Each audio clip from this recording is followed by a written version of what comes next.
Yo mga kaiming, yan, good morning. Good morning, good morning. Hawa ka na to.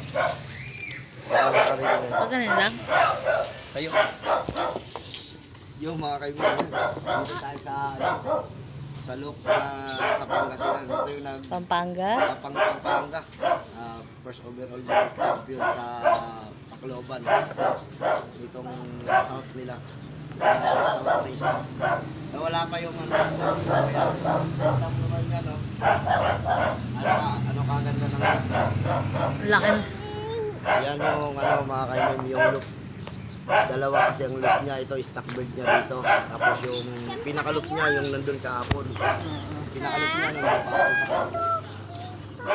Yan. Mamaya mga kaibigan, interviewin natin yung may-ari dito. No? I-interviewin natin yung mga linyada ng mga ibon niya. Mabait din yung may-ari ng ibon. Okay, mga kaibigan. Yan. Pakita natin kung ano kalaki yung ibon.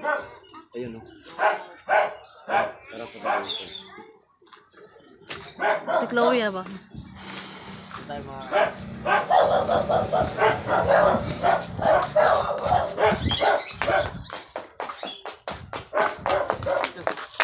yan, nakita nyo ba yung mga kaimim? Napakalaki.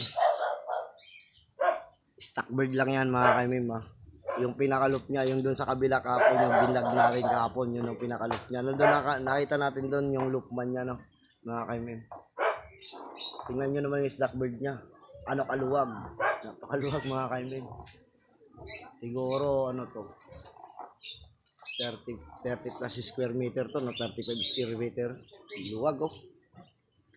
Andun, no, sa kabila na yan. Yun. Ito pa, sa kabila pa. Ayan. May mga CCTV yan mga kaiming, yung loop niyan.